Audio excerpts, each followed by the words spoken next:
de Aline Bey, O peso do pássaro morto. Ao canário que, assustado em caber na palma, morreu na minha mão. Un pájaro de papel en el pecho dice que el tiempo de los besos no ha llegado. Vicente Alexandre. Aos 8. Seu Luiz é um velho sabido com cheiro de grama. Acho que o desodorante dele é verde e o corpo deve ter uns 100 anos de tanta ruga na pele toda. Um homem tartaruga. A casa que ele mora parece uma toca.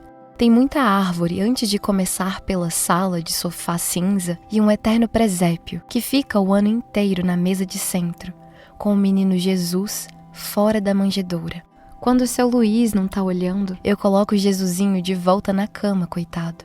E depois de dias, quando eu volto, sempre de mão dada com a minha mãe, o Jesus está fora da cama mais uma vez. Aí eu fiquei religiosa, achando o Deusinho um menino teimoso. Seu Luiz é benzedor. Quando eu tô com dor de garganta, e eu tô sempre com dor de garganta, ao invés de médico, minha mãe me leva no seu Luiz. Fico tensa antes e toda vez, porque acho aquela casa com muito cheiro de mato. A TV ligada num canal que ninguém assiste. Na hora de benzer, é reza de índio. A voz do seu Luiz fica grave. Parece que tem um cacique dentro dele, cantando pra eu sarar. Minha mãe pede, fecha o olho. Finjo que fecho, mas ainda vejo um pingo do chão, a ponta do pé na dança da cura. Dá um pouco de medo misturado com vontade de rir, mas a bênção funciona. Depois de uns 3 dias, a minha garganta para de doer pra sempre, até a próxima dor. Seu Luiz é marido da Dona Rosa. Ela tá sempre de vestido e faz o melhor pudim pra minha boca. A colher até bate no dente de tanto que eu chupo pra roubar todo o gosto daquele doce. Seu Luiz fica me olhando. Nem de noite ele tira os óculos escuros. Gosto quando ele me mede na parede pra saber se eu cresci desde a última vez que nos vimos. Quase sempre eu cresci. Todas as crianças são assim, tirando as que passam fome. Eu vi na televisão que precisa de leite e carne pra pele da gente virar adulto. Na volta pra casa, minha mãe me dizia, seu Luiz é um homem de Deus. Da minha janela dava pra ver a casa dele. Eu espiava de vidro aberto quando não sentia vontade de dormir. Ele ficava sem pressa, regando as plantas, perfumando a rua com água de mangueira. Depois sentava na cadeira de balanço e fumava palha no meio da noite. Um passarinho cantando sua música de céu escuro, como eram meus olhos de tanto não dormir, ou só de dormir já no fim da noite, começo da manhã, quase hora de acordar.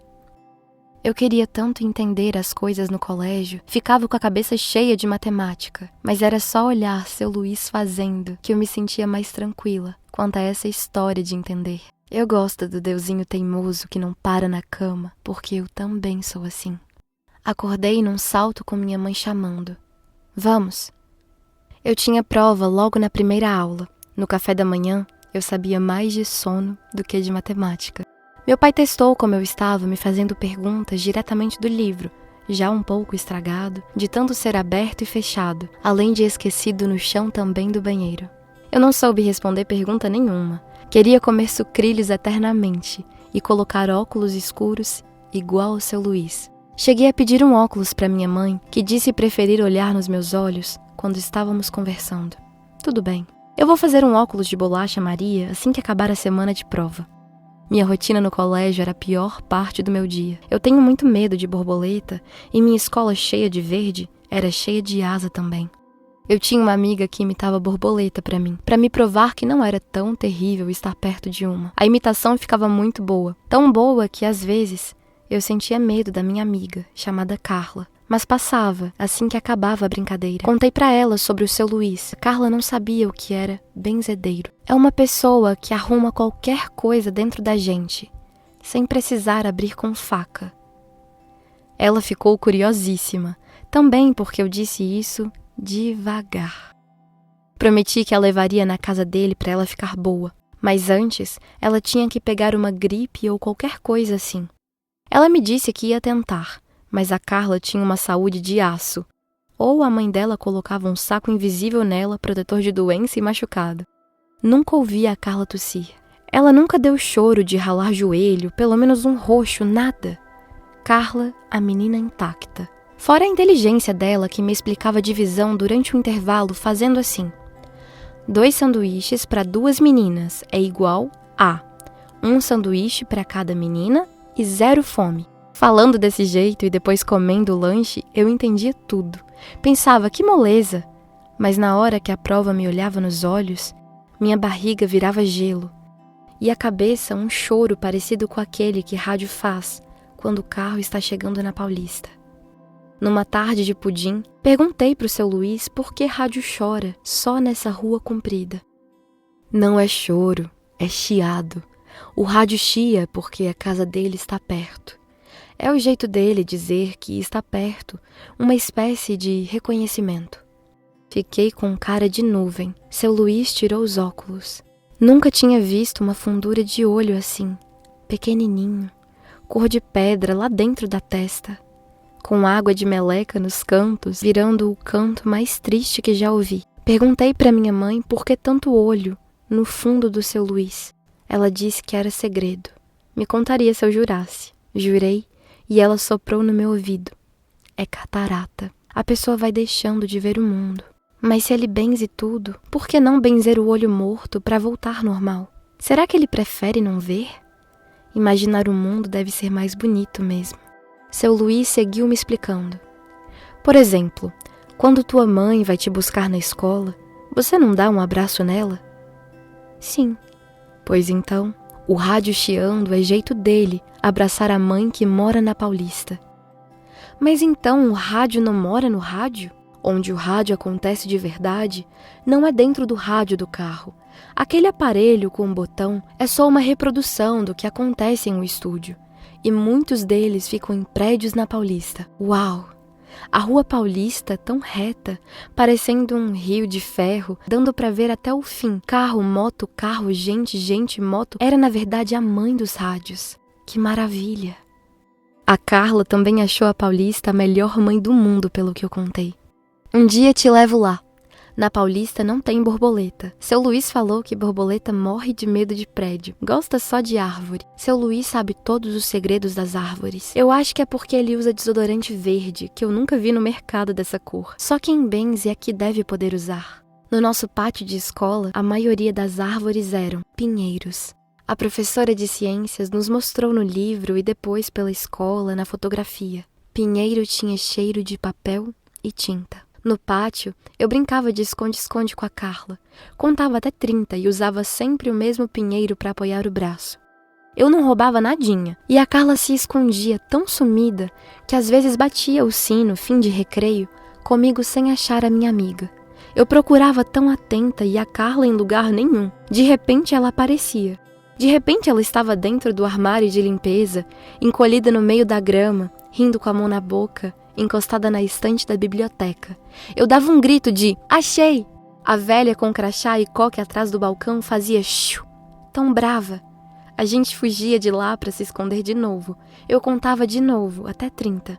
E a Carla, um fantasma, nada dela em nenhuma escada, nem na lanchonete, nem na quadra, e de repente ela me dava um susto. Atrás da porta do banheiro, quando eu ia fazer xixi, já tão desistida, me chamava de lenta e corria se escondendo de mim no laboratório, na pedrona do pátio que a professora de história chamava de Machu Picchu. Na portaria do colégio, eu atrás procurando os rastros e de repente ela morreu. O diretor vestindo preto bateu na porta da minha sala dizendo: "Carla está morta." Sua voz um piano caindo em mim. As professoras todas choraram muito. Apoiaram a cabeça na mesa aos litros. A Carla tinha tirado 9 na prova de matemática. E não soube. A escola inteira chorou, inclusive o banheiro. Estourou um cano e disseram que era um vazamento, mas, para mim, aquilo era a parede chorando. A Carla ia muito ao banheiro. Molhava na pia o cabelo para fazer a borboleta. E quando vamos muito aos lugares, eles começam a gostar da gente ao ponto de sentir saudade, se ficarmos um tempo sem aparecer. A Carla morreu, e eu não sabia exatamente o que isso significava. Perguntei como. Os adultos fizeram silêncio. Ouvi só a dona Márcia, secretária, dizendo no corredor para a professora de ciências que o cachorro do vizinho era um tigre. Pensei que a Carla voltaria quando cansasse de morrer e imitaria as borboletas no pátio, pro meu medo passar. Fiquei esperando. Na escola, em casa, na cozinha. Perguntei para minha mãe: o que é morrer? Ela estava fritando bife pro almoço. O bife é morrer, porque morrer não é poder mais escolher o que farão com a sua carne. Quando estamos vivos, muitas vezes também não escolhemos, mas tentamos. Almoçamos a morte e foi calado.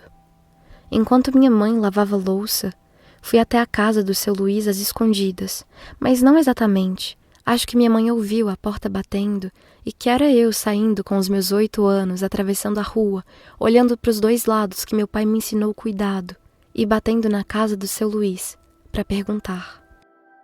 Minha mãe deixou eu ir. Deve ser porque morreu uma menina de 8 anos e isso transformou ter a minha idade em ser adulta, ou quase. Toquei a campainha que era um sino. Atendeu a Dona Rosa. Oi, seu Luiz tá aí? Veio sozinha? Balancei que sim. Sua mãe sabe que você está aqui? Deixa ela entrar, Rosa, pode entrar. Entrei e o cheiro de mato. Atravessar a rua para a casa do seu Luiz me levava até o menor país do mundo, chamado A Morada dele. 2 habitantes apenas e muita grama. O deusinho fora da manjedoura até que me fez feliz, mas aquele piano saído da voz do diretor do colégio ainda estava em cima de mim. Sentei no sofá pronta para perguntar, mas nem precisou. Eu soube que a menina que morreu era amiga sua, a Carla. E você tá se sentindo como? Sozinha. Quando ela volta, seu Luiz? Ele tirou os óculos de novo. O olho de pedra me assustou um pouco menos. Ela não volta. Quer dizer, ela só volta dentro de nós toda vez que alguém pensar nela. Fora, nunca mais. Ele acendeu seu cigarro de palha. Fiquei olhando o fogo como coisa bonita que dança sem ninguém pedir. Na história do Mowgli que meu pai me contou, fogo chama flor vermelha e pode matar a floresta inteira. Mas pequeno assim no cigarro não parece. Por que as pessoas morrem? Tudo que é vivo morre. Você já teve um peixe? Eles morrem muito. Todo mundo morre muito. Se não for de uma coisa, é de outra. Foi o deusinho que morreu a Carla, seu Luiz? Não. Então quem? Ninguém te contou? Ninguém me contou. Eu perguntei para bastante gente. Ela nunca tinha doença. Eu queria apresentar o senhor para ela, mas antes ela precisava ficar doente. Ela nunca ficava. Bom, a Carla morreu de cachorro. Ouvi dizer que era uma menina muito curiosa. Subiu no muro para ver o bicho mais bruto do bairro. Queria saber o rosto como era, o tamanho da boca, a cor do pelo. Ela queria entender a placa, cão bravo. Foi quando o cachorro deu um salto e puxou o pé da Carla. Não deu tempo para mais nada, além de gritar. Ela tá desmontada? Ele fez que sim com a cabeça. Mas então a gente pode colar a Carla de volta. O Sr. Benzi e pronto, ela vive de novo. Ele apagou o cigarro no cinzeiro. Virou o rosto buscando a Dona Rosa que estava de costas fazendo feijão. É uma pena. Mas eu não sei fazer a morte parar. A sala ficou um luto. De barulho, só as panelas no fogão. Olhei perdida para o seu Luiz. Ele não parecia mais tão sabido. Parecia um velho triste, esquecido de tudo. Agora é melhor você voltar para casa. Sua mãe pode estar preocupada. E o pescoço murcho, a sobrancelha torta por trás dos olhos. Pensei que o seu Luiz consertava o mundo, mas era só gripe e os problemas de alergia da minha mãe. Será que a Carla pulou no cachorro para machucar o corpo e conhecer o seu Luiz? Se sim, não valeu a pena. Era melhor a gente voltar no tempo e desistir. Levantei do sofá estranhando meu peso. Saí dali sem dizer palavra. Seu Luiz encostou a porta atrás de mim. Atravessei a rua esquecida do cuidado. Um carro freou tão forte. Ficou o cheiro de borracha que não me assustou. Eu estava adulta. Assustou minha mãe, que correu para a janela me ver. Entrei em casa, sumi no chão ao lado da porta. Chorei pensando que chorar assim deve desmanchar o rosto da gente, derreter os cílios. Pedi pro Deusinho minha amiga de volta pelo menos um pouco, pela última vez. Só mais um dia ao lado dela, sabendo que acabou. Pedi por favor, Deusinho, volta a Carla ao normal pra mim, que sem ela eu acho que não consigo. Tentei segurar as lágrimas que caíam na minha mão em concha. Eram tantas. Será que com o uso, um dia a lágrima acaba? A vida pode ser longa e eu não queria virar uma menina sem lágrima no meio do caminho. Uma mulher. Coloquei minha água na boca. Foi salgando a língua ao invés da mão. Minha mãe sentou tímida ao meu lado. Sempre gostei dela fazendo carinho no meu cabelo, mas hoje estava esquisito. No dia que eu descobri o que é morrer. O que aconteceu com o cachorro, mãe? Indaguei num soluço. Um silêncio.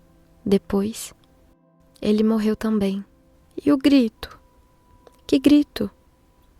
Seu Luiz me contou que teve grito na morte da Carla. Ah, o grito. Não sei. Pode ser que ele esteja guardado. No muro? É, no muro. E a Carla? Tá guardada aonde? Minha mãe me disse que a Carla mora morta embaixo da terra, que é a casa dos mortos ao mesmo tempo que o céu também. Mas o céu guarda a parte viva da pessoa. Aquela coisa que não morre nunca. Não a saudade. A saudade é amor e é dos vivos. Tô falando da coisa viva que fica nos mortos. Minha mãe chama de alma. Eu prefiro chamar de quando o Deusinho teimoso mora na gente. Deu ano novo e eu mudei de escola. Meus pais discutiram sobre, pensando que era melhor eu ter menos estímulos de Carla, e no colégio antigo quase tudo me lembrava ela. O colégio novo era uma selva. Que pequeno o pátio, eu não gostava de basquete e tive que jogar para não tirar 0. Me acostumei a ser a última escolhida pelos times porque eu não era boa e achava justo. Começaram também a me dizer, você não é bonita. E pra Ana diziam, você é bonita. Teve uma vez que eu fiquei no espelho olhando a minha cara e a Ana na pia do lado olhando a dela. Eram caras muito parecidas, 2 olhos no mesmo lugar, cabelo na cabeça, dentes. A Ana dizia, vamos? E as pessoas iam. Eu quase nunca usava plural fora de casa. Comecei a pensar que, quem sabe, eu poderia ser mais como Ana. E comprei um tênis igual. Todo mundo reparou. Riram do meu pé dizendo, é cópia. Riram muito do meu pé me apontando dedos. Fizeram uma roda em volta de mim. Eles giravam gritando, é cópia, gritando, é feia. Pensei que morreria igual a Carla. Será que aquilo era morrer? Minha calça ficou molhada, calça cinza de moletom virando escura. Comecei a ouvir risadas mais altas e ela se mijou, muito alto. Fechei os olhos e senti o perfume da professora puxando minha mão. Pediu, chega!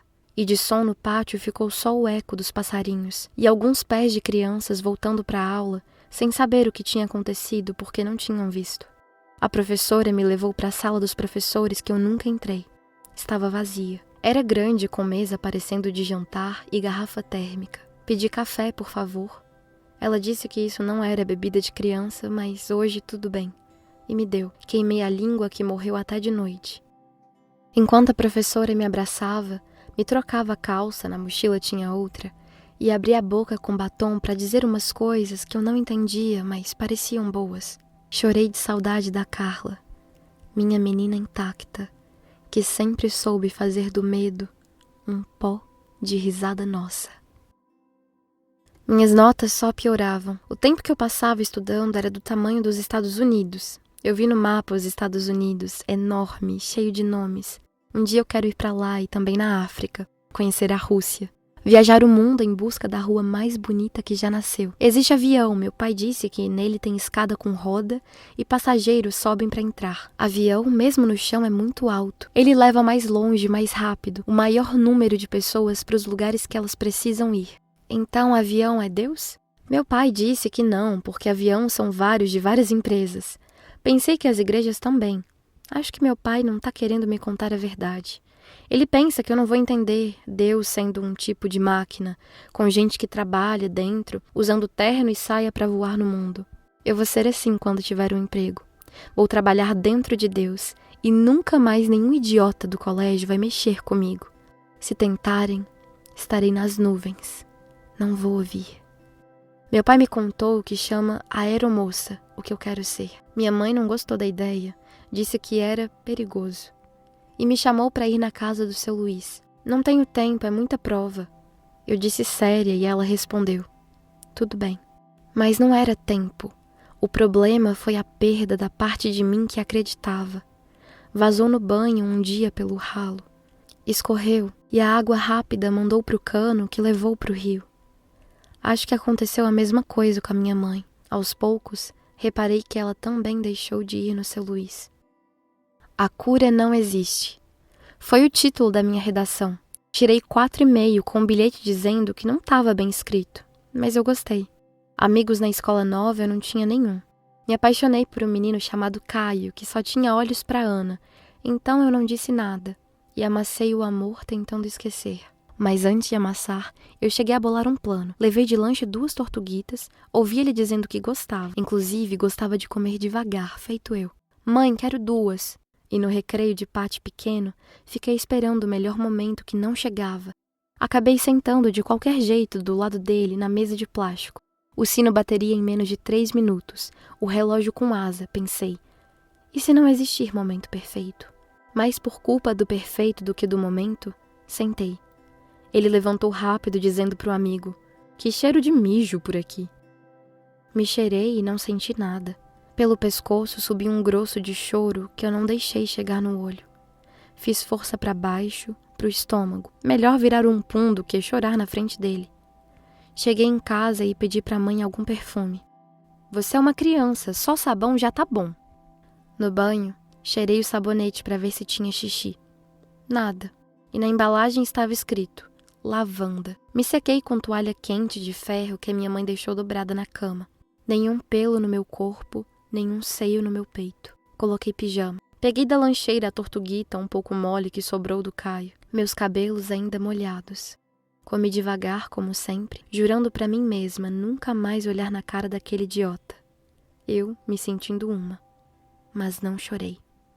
Para ficar com menos saudades de Carla, eu escrevia cartas para ela por horas, querendo fazer caber tudo que eu sentia sobre ela ter me deixado, tão sem aviso. Quando eu ainda era amiga do seu Luiz, benzendo da gripe, ele me contou que a carta era um ótimo jeito de dizer que se amava alguém, porque às vezes falando a pessoa não entende nada, ou escuta pouco pensando em outras coisas. Escrever é mais forte. Ele me disse, e pegou da gaveta um bolo de cartas que ele tinha escrito para Dona Rosa, quando ela ainda era Rosinha, e morava com os pais numa fazenda longe. Foi numa festa de São João que a gente se conheceu. A Rosa era a menina mais bonita com aquelas tranças. E eu imaginando a Dona Rosa de tranças, mas não conseguia deixar ela sem ruga. Na minha cabeça ela virou uma cara velha num corpo de moça. Me deu vontade de rir.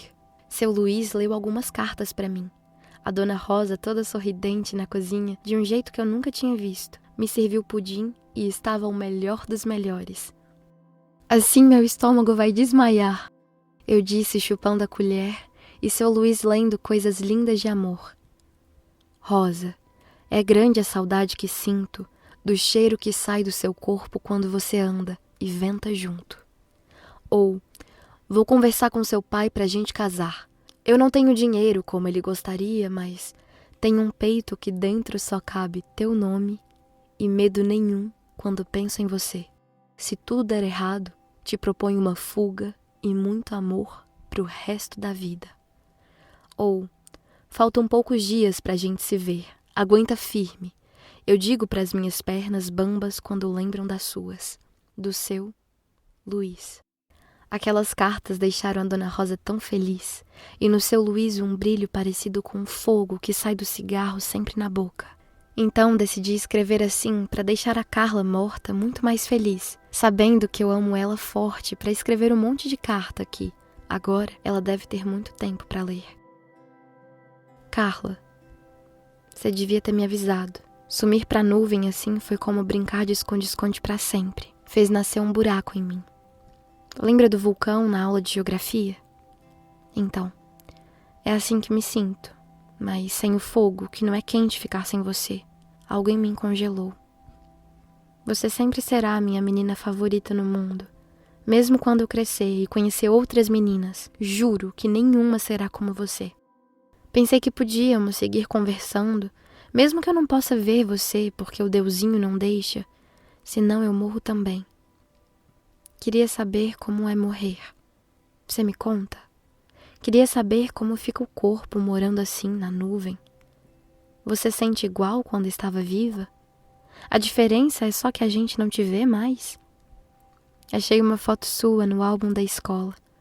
Você estava com o sol na cara e seu olho verde, mais verde que nunca, por culpa do amarelo do sol. Você estava linda, Carla. Na foto eu deitei no seu ombro porque você estava linda e porque eu te amo, mesmo com você morta. Espero que seus olhos estejam abertos. Um beijo, um abraço. Na próxima carta eu vou te fazer um desenho. Para mandar, eu subia no telhado pela laje. Fazia um avião com a carta e mirava o céu.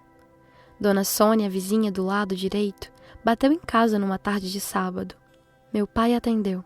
Quando fechou a porta, ele tinha um saco de mercado nas mãos e me olhou cansado dizendo: "Você tá jogando papel lá na casa da Dona Sônia?" Peguei o saco da mão dele. Dentro eram as cartas para Carla. Que merda! Avião de papel não viaja o céu inteiro. Então pensei em pedir ajuda para os passarinhos. Eu colocaria a carta no bico e eles entregariam como fazem nos correios. Mas o tempo que eu levava era muito grande. Não é toda hora que tem pássaro no telhado, e quando tinha eles eram bem teimosos. Bonitinhos, mas preguiçosos. Ou eles nem pegavam a carta, ou eles achavam que a carta era comida. Os pombos eram os piores. Mal me olhavam na cara. Voavam curto, sempre cansados. Que merda. Merda era uma palavra nova para mim, que satisfazia as minhas angústias, deixando no peito um alívio. No fundo, eu sabia quem era o único que podia me ajudar, apesar de tudo. Não sou orgulhosa. O motivo é nobre, então fui até a casa do seu Luiz. Pensando bem, não deve ser fácil curar todos os defeitos do mundo. Se ele tinha dom de curar alguns, já era legal da parte dele, além da saudade que eu sentia do Deusinho. Fora que eu precisava contar para o seu Luiz que a Carla agora mora nas nuvens. É como morar em algodão doce e ser pequeno. Não precisa ir para a escola, só precisa ser leve para não cair do céu e morrer de novo. Aí eu não sei o que acontece com quem morre de novo, mas deve ser grave. Atravessei a rua, toquei o sino. Nada. Bati na porta. Virei a maçaneta, trancada. Voltei para casa chamando: "Mãe, cadê o seu Luiz?" Ela não tinha me contado nada porque achou que era muita morte, para eu saber de uma vez só. Aos 17. Era o meu primeiro show de rock. A Paula me chamou para ver aquela banda holandesa de nome impronunciável, muito menos escrevível, mas fui. Era por ela, afinal de contas, que quebrava todos os meus galhos, até naquela vez que menti para minha mãe de ter dormido na casa da Paula, mas eu tinha passado a noite debaixo de uma árvore com o Pedro, beijando aquela boca macia, minha língua cansada, sem querer parar de lamber o menino mais lindo que meus olhos já viram. A vontade era de engolir o Pedro e guardá-lo dentro para toda vez que eu ficasse triste, lembrar que ele existe em mim. Inclusive, eu queria que ele tivesse ido no show pra gente continuar se beijando. Insisti, mas a mãe do Pedro estava sem dinheiro e ingresso custa caro. Não éramos namorados, porque ninguém pediu que sim, mas nos amassávamos regularmente pelos cantos do colégio, nas escadas de incêndio, ao lado dos postes, apoiados em carros. Teve um dia que foi na grama e foi um quase. Você de vestida mais fácil. Ele sussurrou me agarrando as coxas. Eu disse: "Calma." Ele acalmou quando prometi que em breve faríamos sexo. E só de pensar no Pedro pelado, eu já sentia espasmos nas costelas de perna bamba. Usava a palavra tesão para falar com a Paula sobre o que eu sentia pelo Pedro quando a gente colava a boca. A Paula ria. Ela também era muito beijoqueira. A palavra tesão eu aprendi com o Gustavo, um carioca que ficava na janela da van do colégio. Ele colocava a cara pra fora e comia vento dizendo: "Que tesão", de um jeito que até me fez buscar a palavra no dicionário. E entendi. O show não era de todo mal. A Paula estava se divertindo muito. Começou a dançar com o cabeludo, ótimo dançarino de camisa xadrez, e ele começou a dançar comigo também. Dançamos os três, em grude. Bebíamos da mesma cerveja, parecia que nos conhecíamos há anos. Chegamos à conclusão de que ser novo é bem mais chato do que ser velho. As cobranças, o colégio, os pais, o futuro. Espero que não estejam contando com a gente para salvar o mundo. A Paula chiou. Eu queria ver melhor. Então nós colamos o mais rente que deu do palco. Um bolo de gente junta. A batida dessa banda é muito boa, berrou o cabeludo. O quê? Eu disse. A batida dessa banda é muito boa. E era deliciosa a música que tocava. Sorri concordando. Acrescentei. É viciante! E falei isso forçando o tamanho da boca. A Paulinha nem ouvia, ela pulava como uma louca, sem sutiã, que bico, eu pensei olhando. O cabeludo flagrou meu olho, salivamos. Estava quente no show ao ar livre e choveu. A banda tocava de olhos abertos.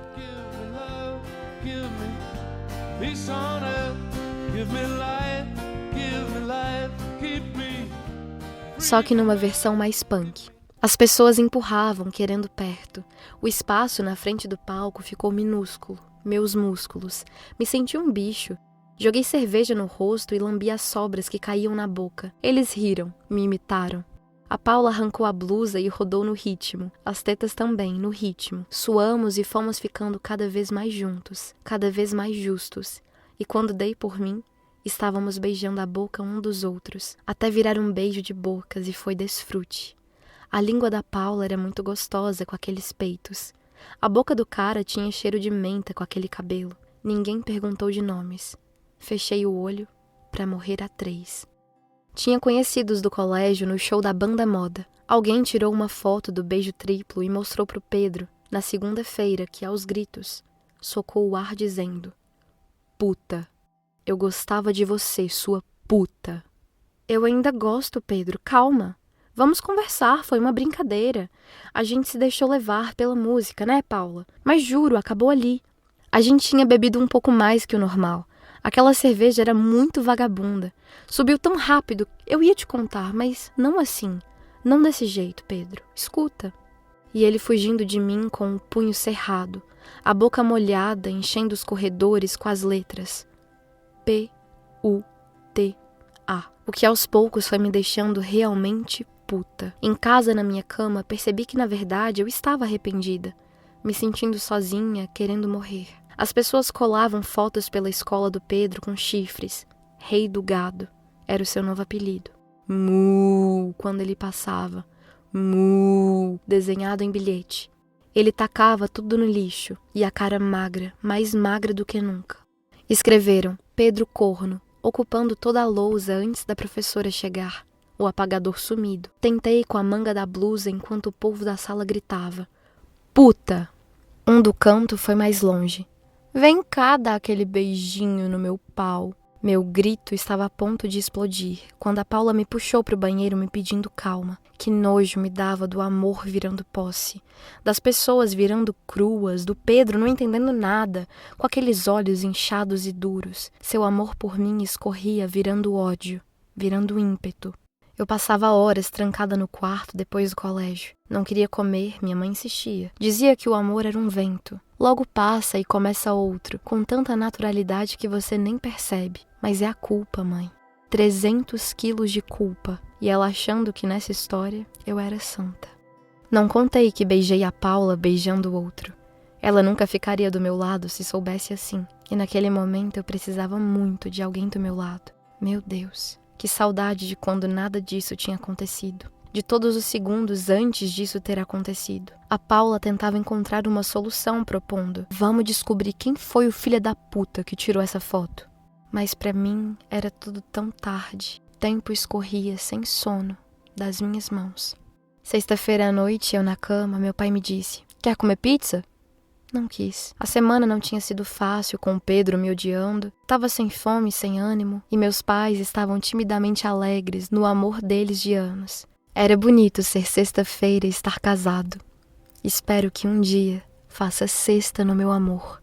Então eu disse, um pouco cúmplice: vão vocês. E eles foram. O amor é de uma força que eu até me animei. Liguei um filme, Ana e os Lobos. Estava em cima da mesa para devolver na locadora. Meu pai disse que era bom. Parecia ótimo logo na primeira cena. Mas o cansaço é uma coisa que, quando chega, faz a pessoa dormir discretamente para si mesma. E começa na pálpebra, quando alguém tocou a campainha.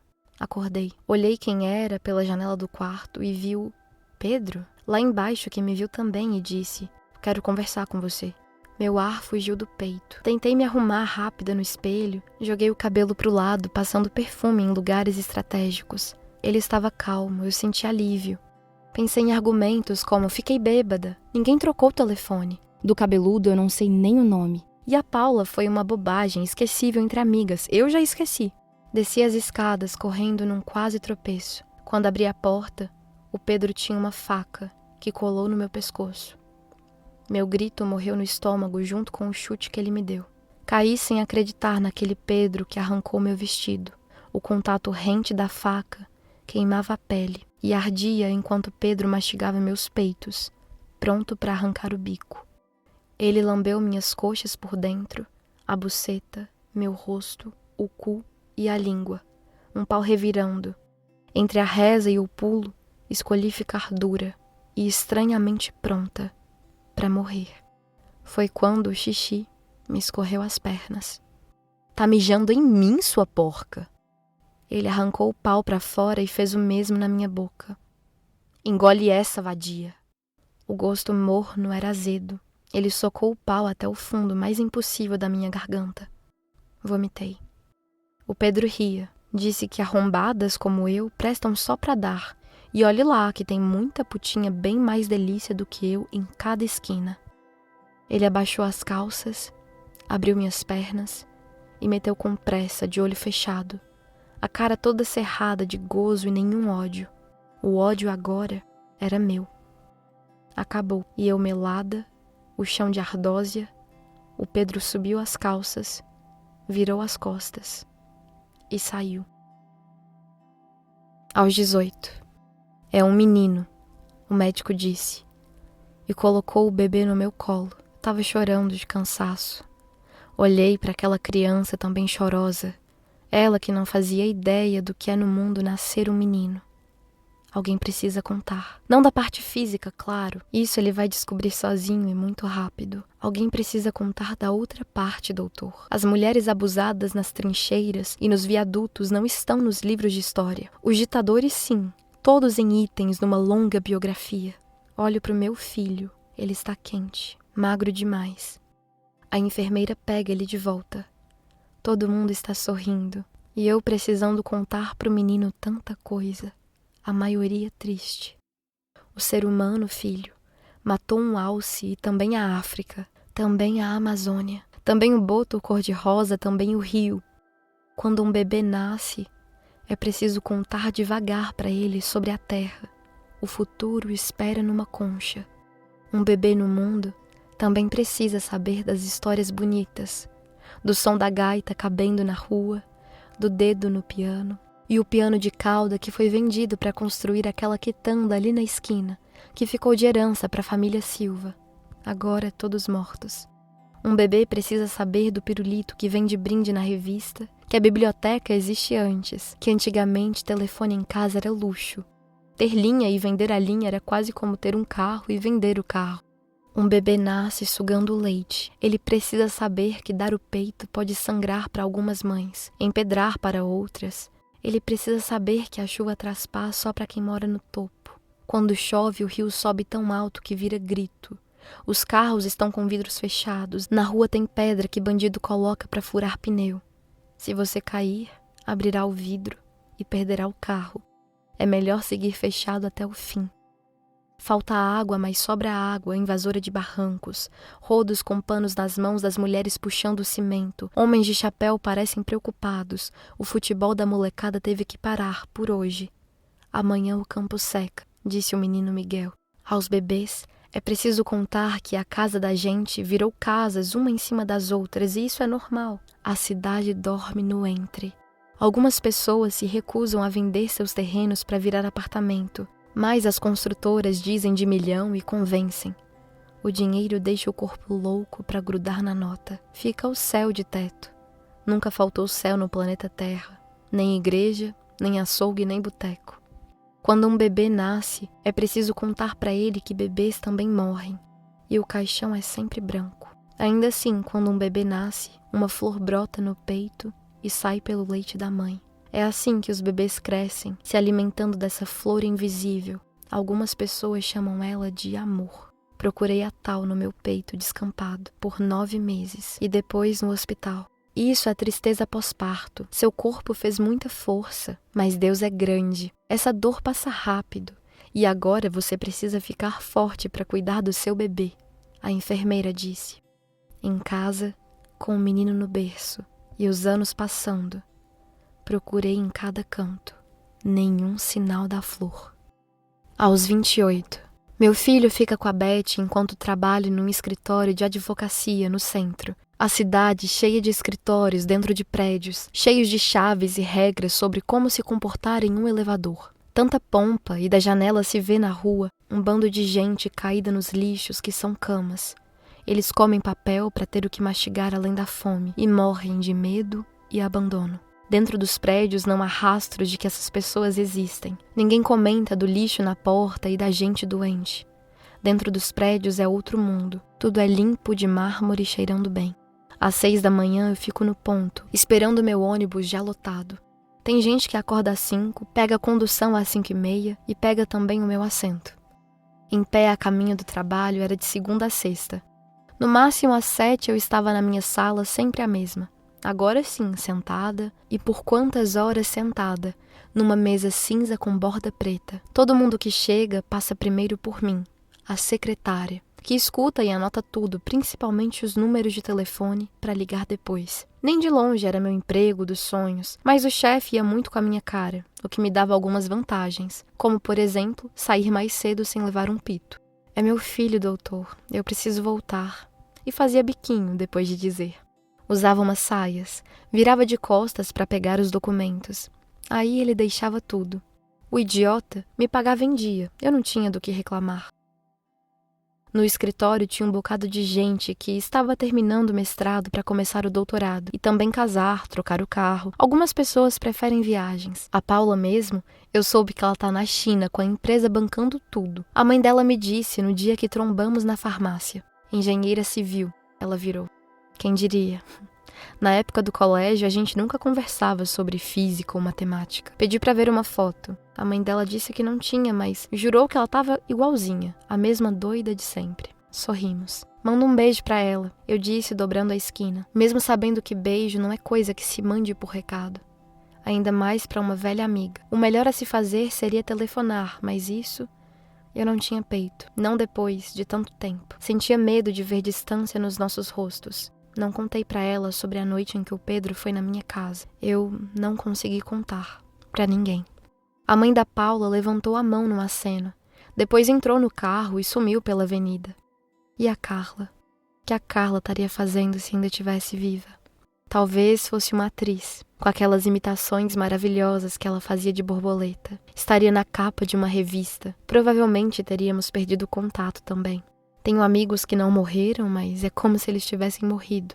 Ninguém se fala, apesar de ser possível. Até com meus pais eu falo cada vez menos.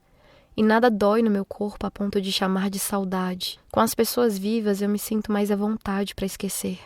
Lembro quando olho no espelho e vejo entre as sobrancelhas uma ruga que parece um rio. O que eu estaria fazendo se eu pudesse ter escolhido fazer alguma coisa? Pensando agora, eu ainda gostaria de ser aeromoça. Elas voam sem precisar de asas ou colocar a mão no bolso. E sim o contrário. São tão bonitas as escolhidas. Não parecem tristes ou ocupadas demais. Enquanto eu, em terra firme, chego em casa todo dia um caco. Ainda bem que a Beth existe. Desde que me mudei para a freguesia do essa vizinha me ajudou muito. É claro que por alguns trocados. Os filhos casados só a visitavam na doença. Uma senhora gorda e simpática com problemas de coxas que roçam. Sozinha durante o dia, ela percebeu que meu filho precisava de ajuda. Me disse quando cruzamos. O menino chega da escola com fome. Eu posso preparar alguma coisa para ele comer. Não tenho dinheiro para babá. A Beth retrucou, dizendo que só queria mesmo ajudar, e fechou o portão do prédio.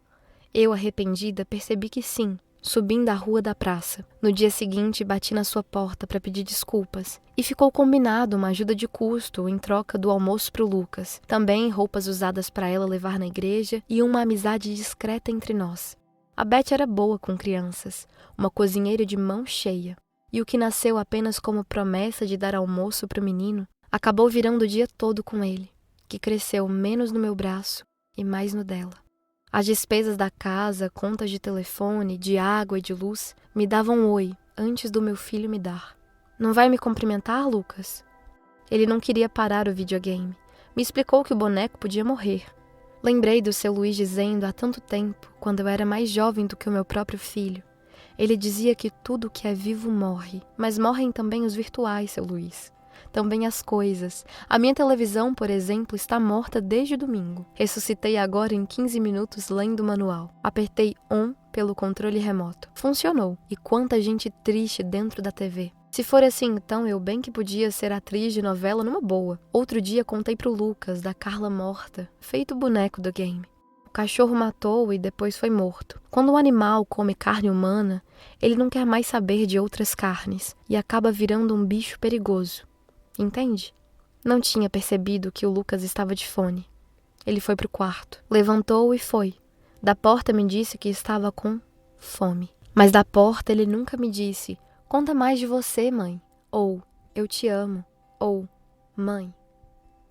Na sala comigo, assistindo um filme, especialmente não assistindo nada, apenas deitado no meu colo para fazer cafuné naquele cabelo que faz tempo não sei do cheiro, perguntei pra Beth segunda se ele estava usando condicionador.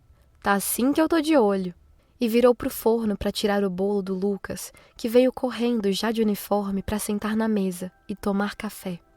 Pela fresta da sala, vi aquele menino comendo demais e muito rápido, crescendo rápido também a barriga, as canelas, alguns pelos no canto da boca e as garfadas grossas no bolo, já quase acabando. Eu disse, chega, mas os dois riam alto, tão alto que ninguém me escutou. Com o Lucas na escola e a Beth de folga, chorei assistindo um programa de TV. Nascida há anos, ainda passo por esses vexames. Aproveito e tiro uma foto de dentro da minha cabeça. Daqui a um tempo olharei para ela e ficarei triste por eu ser eu mesma e não haver outra saída possível para deixar de ser eu e ainda assim seguir vivendo. Reencarnar numa mosca deve ser coisa breve e por isso boa. Um flash e depois a morte de novo. Uma mosca sabe que moscas morrem? E quando finalmente ela está morrendo, será que uma mosca dói? Será que ela não pensa ou ela pensa de um jeito que só quem é mosca sabe? Porque uma mosca também não sabe se a gente pensa. Ela nunca vai ter certeza, ao menos que ela se torne um ser humano, me diria seu Luiz. Eu estava tomando café com o dia todo pela frente. A vida é tão longa com suas horas enormes. No cemitério uma paz, de noite incurável. Aconteça o que acontecer, um morto está morto. Não há urgência que o faça levantar ou ser triste, tão pouco alegre. É o nada absoluto que me soa como belo. E se eu me matasse? Agora sozinha, seria o momento perfeito que eu pensava não existe quando eu tinha 8. Abri a gaveta da cozinha para ver. Tinha tesoura, faca de churrasco, tinha minha mão que eu coloquei no meu pescoço e tentei apertar, mas foi devagar demais. Foi quase um carinho. Olhei de novo para a gaveta de pontiagudos, meus dedos sem forças me dizendo que não sei enfiar na carne algo que machuque a carne. Só metafisicamente sei fazer isso muito bem. Fisicamente, uma faca e meu pulso não se grudam. Antes, solto a faca e aumento o volume da TV. A moça que me fez chorar tinha sido sorteada entre milhares de moças. Uma delas podia ser eu, caso eu tivesse mandado carta para o programa, mas até isso dói. Expor dói. Me expor para o pessoal da produção. Chovia. A moça da TV conseguiu a viagem dos sonhos, andou de avião pela primeira vez, ficou num hotel com o marido e os 2 filhos. A família sorrindo para a câmera do programa. O Brasil inteiro assistiu. Perguntaram para ela, o repórter, como você está se sentindo? E quando ela foi responder, engasgou, pôs a mão no olho, não conseguiu falar. E foi sincero. Aí meu pão travou na garganta, Caíram minhas lágrimas dentro do café. Eu não queria chorar. Estava odiando não conseguir parar de chorar como tudo. Também não quero lembrar e de repente já estou lembrando. Vou perder o ônibus para o trabalho, comendo assim devagar e chorando. Meu chefe vai dizer, isso são horas? São muitas as horas na mesa de trabalho e o mundo lá fora esperando. Tem o que no mundo quando há tempo para ver? Quando eu tenho tempo para ver, nada acontece no banco da praça. Ali tudo escorre, tudo é perda. Mesmo quando eu tô fazendo o que imaginei que gostaria de estar fazendo. Mas ao fazer, bate aquela sensação esquisita de ainda estar viva justamente nesse ano. Exatamente nesse corpo que sou eu. As pessoas sabem meu nome, me chamam, então eu existo, ao mesmo tempo que sou invisível na multidão. Imaginei meu telefone tocando. Alô? Aqui é o Mauro, diretor do canal de TV. Você acaba de ganhar uma viagem para a Lua. A lua da minha janela parece comestível. De perto, com as suas cavidades cinzas, não deve ser tão bonita quanto vê-la do ônibus em movimento. Quando estamos sem Beth, os cômodos da casa ficam ainda mais vazios. Ela enche porque é gorda também por dentro. A Beth é algo tão importante entre eu e o Lucas quanto uma ponte para o viajante que quer chegar. De sábado, os amigos do meu filho aparecem em casa para jogar videogame. Abro a porta e é... Oi, tia! Sem olhar na minha cara. Depois o som alto na TV, de tiro e de carro freando, de boneco falando em inglês, e eu lavando louça, arrumando a casa, colocando a roupa no varal. Já eles colocam o pé nos móveis, nas colchas, em cima das almofadas limpas. Nunca imaginei que meus sábados fossem se transformar em dias solitários mais que segundas. Dias longuíssimos, intermináveis. Acabo que não falo, nada de bronca, falar cansa. Ouvir então nem se fale. Minha mãe me liga de tarde dizendo sempre a mesma coisa. Filha, tá tudo bem? Tá precisando de algo? Nos avise e venha visitar a gente amanhã, tamo com saudade do Lucas. Ele tá bem? Teu pai tá mandando um beijo. Meus pais, casados há mais de 30 anos... e felizes por terem casado e estarem felizes. Acho bonito, mas acho esquisito também, o amor. Quando longo, é coisa de quem mente. Porque, se for pra ser sincera, meu filho arrumou um estilingue não sei onde. Da janela do quarto, o Lucas e os amigos bolaram um plano de matar passarinhos. Eles gostam de ver, brutalmente interrompido, algo delicado que estava em movimento.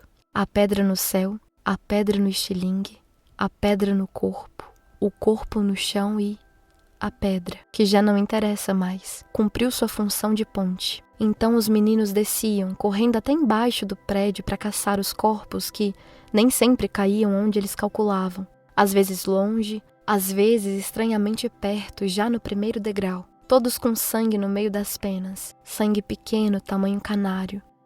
Uma bolinha de sangue. Era tudo que o pássaro tinha. E bastava. A Beth, ocupada com o almoço, pensava, que bom o Lucas fora do quarto pelo menos um pouco. Depois da colheita, os meninos faziam um grande funeral. Colocavam os pássaros em caixas de bis, completavam os espaços com flores, convidavam pessoas. Não me convidaram. Fiquei sabendo porque uma mulher no elevador me perguntou se por acaso eu era a mãe do Lucas. Eu disse que sim, franzindo a testa. Ela me contou da matança em tom de esses meninos, e a mão na cintura. Fiquei em silêncio, olhando sem forças para a notícia saída da boca daquela mulher. Que eu estava criando? Um monstro que enterra a morte prematura num evento para convidados que pensam isso é coisa de criança? Isso é tudo, menos coisa de criança. Isso é o lugar onde nasce a dor. Isso é tudo que destrói a possibilidade de um mundo um pouco menos cruel, com os mais fortes abusando dos mais fracos, e o pai do Lucas dentro dele, e o pai do Lucas dentro de mim. Perguntei pra Beth se ela sabia. Ela disse sinceramente que não. Chamei o Lucas na sala. Arranquei seu fone de ouvido, o escudo que ele usava sempre quando estava comigo. Com a cara besta, típica da idade, ele me perguntou em tom hipócrita. Que foi? Eu dei um tapa, mais duro do que eu esperava, na cara do menino, que não voltou a me olhar nos olhos. A Beth, de mão na boca. Aos 37. Dirigir para longe com janela aberta é uma espécie de voo, apesar das rodas. apesar do chão. Eu tava precisando de um pouco de estrada. Há anos que eu não dirigia. Não quis ônibus de novo e, mais uma vez, fiz questão do carro alugado, me levando para onde minha cabeça estava. No Lucas, quase um homem, que me disse por telefone: Ouro Preto parece uma cidade de praia sem mar. Tomara. Morar com ele pelos anos que moramos era como viver com um estranho. Cheios de pudores nós dois em nossos papos de café da manhã, que quando muito, duravam minutos. Sempre finalizados com um bom dia, murcho, e ele fechava a porta de casa. Eu com um pingado na mão, imaginando quem era o Lucas depois da porta. Quando a Beth morreu, ele ficou ainda mais calado, como se fosse possível. E foi logo cedo uma parada cardíaca, o corpo largo esperando ser encontrado. O Lucas encontrou. Estranhou a demora e o silêncio. Tinha a chave da casa dela. Entrou. Foi entrando quando viu a morte na Beth dura, antes tão macia nos braços, e tardes de conversa que só eles sabem. A Beth era o elo. Chorei mais porque perdi nosso elo do que porque perdi uma pessoa que eu conhecia. O Lucas chorou pelas duas coisas. Aliás, 3. Por amor também. A criança que ele foi tinha vida nos olhos dela, não nos meus. A Beth sempre ria das invenções dele. Eu nem imaginava que o Lucas era criativo, não na minha frente. Então ela me contou um dia, depois que cheguei do trabalho. O Lucas disse que Xixi tem cheiro de pipoca. E ria. Os dois riam. Eu tentava rir, mas sabia exatamente qual era o cheiro que Xixi tinha. E dormia cada dia mais sozinha, achando cada dia mais difícil conversar com o menino que meu filho tinha se tornado sem mim. Quando foi época de escolher faculdade, ele fez questão de prestar fora de São Paulo. Disse que aqui na cidade andava tudo muito caído, mas eu sabia. Não era por isso que ele queria partir. Quando passou na Federal da ex-capital de Minas, que deixou de ser capital por culpa da sua geografia, as ladeiras intermináveis não facilitavam o progresso. Então planejaram Belo Horizonte. E isso foi o Lucas que me contou, nas rápidas conversas que tivemos sobre sua ida. A mala dele ficou pronta em meia hora, um dia antes de partir. Na rodoviária demos tchau, ele do ônibus, eu do chão. Em algum lugar esquisito estávamos aliviados por não precisarmos mais nos ver todos os dias. Disfarçávamos, não nos sentíamos confortáveis na situação de mãe e filho, não morrendo de amores um pelo outro. Então tentávamos, à nossa maneira, nos dar bem. Aquilo era um sábado. Começou segunda o curso de história, rasparam o cabelo, pintaram a cara com tinta. Ele lavou a roupa na pia do banheiro, estava gostando muito, inclusive da cidade. Me disse por telefone que fez uma grande amiga. Depois ficamos um tempo sem nos falar. Toda vez que eu ligava, outra pessoa atendia, dizendo que ele não estava ou ninguém atendia. Foram 2 meses, que viraram 5, que viraram 7, que viraram 11. Eu sem notícias, mas depositando dinheiro para pagar a república e a comida. Até que numa quarta-feira à noite ele me ligou. Quando vi o telefone tocando, me permiti ver um pouco o Lucas na linha, querendo me dizer qualquer coisa não mais importante do que o fato de não estarmos juntos, já que, na verdade, nunca estivemos. Atendi. Ele pediu desculpas pelo sumiço entre rindo e muito sério. Contou que estava namorando uma pequena, muito louca, que gastou tudo o que ele tinha, mas agora acabou. O problema é ficar duro assim, sendo que o mês está só começando, e o estágio ainda pagando tão pouco. Dia 15 é feriado, mãe. Ele sugeriu que eu fosse lhe fazer uma visita. Uma visita? Repeti mais pra mim do que pra ele. Por que não? Você nunca veio a Ouro Preto. Acho que vai gostar. Aqui parece uma cidade de praia sem mar. Respirei. É provável que no dia 15 eu trabalhe. Você entende, não é? Ele disse que entendia, sim, e desligamos. Fazia quase 1 ano que eu não via. Aquele menino que, quando me perguntavam na rua quem era, eu dizia: é meu filho. Incrédula.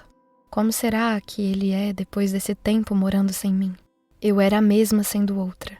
A rotina também muda as pessoas, só que mais devagar. Sem ele em casa, eu assistia muita TV e comia menos. Minha comida não era tão boa quanto a da Beth. Fora que cozinhar só pra mim tinha qualquer coisa de triste. Às vezes eu preferia comer na casa dos meus pais, que me diziam: como você tá magra, filha. Você precisa arrumar um marido. Mulher que não se cuida é pior que homem.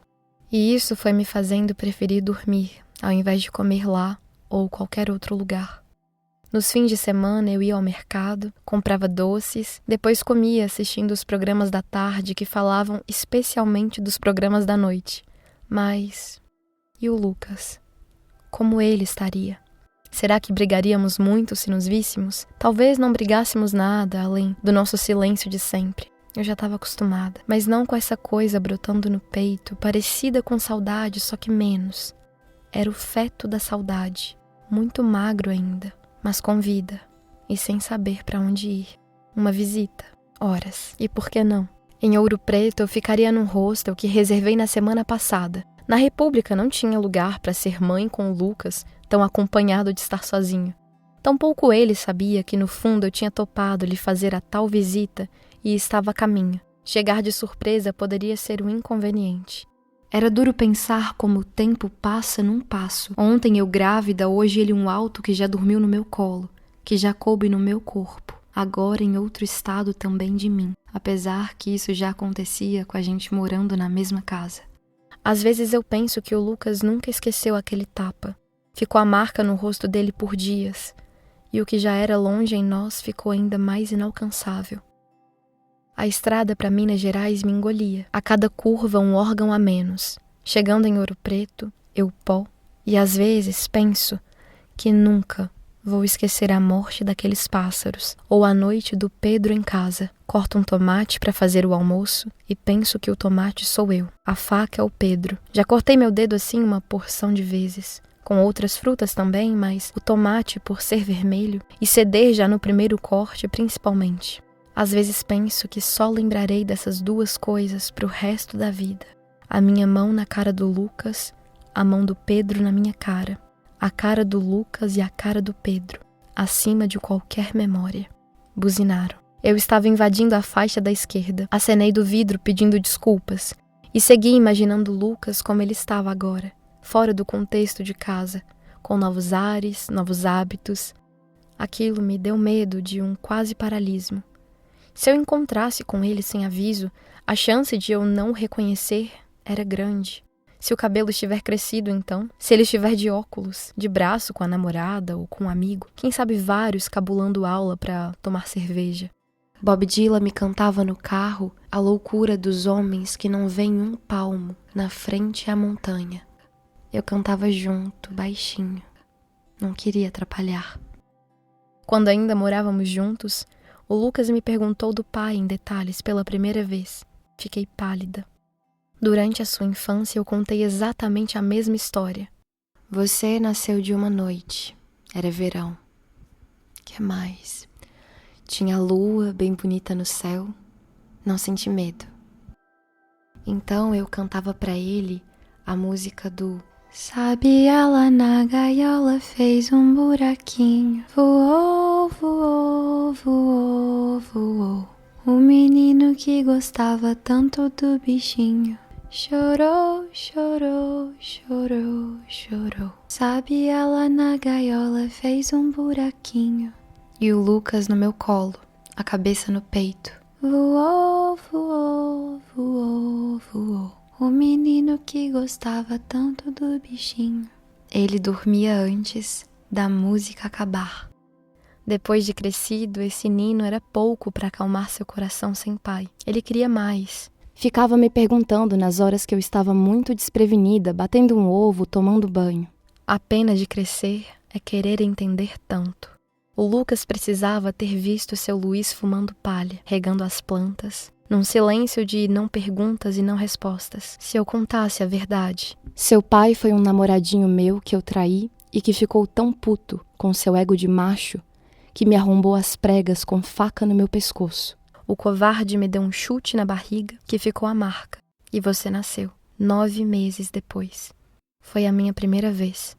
Pensei seriamente em aborto, mas não tive coragem para dizer estupro. Então eu disse, fiz sexo. E a minha família falou, se foi mulher para fazer, vai ser mulher para criar. Seu pai sumiu do mapa. Fugiu para um tamanho de longe que nunca mais ninguém ouviu falar do nome dele. Espero sinceramente que ele esteja morto e que a morte tenha lhe doído em detalhes, ainda que ele esteja vivo. Porque uma morte metafísica pode ser ainda pior. Então eu desejo para ele o pior. Tenho rancor. E te olhar é a coisa mais difícil. Porque você, Lucas, é a cara do Pedro.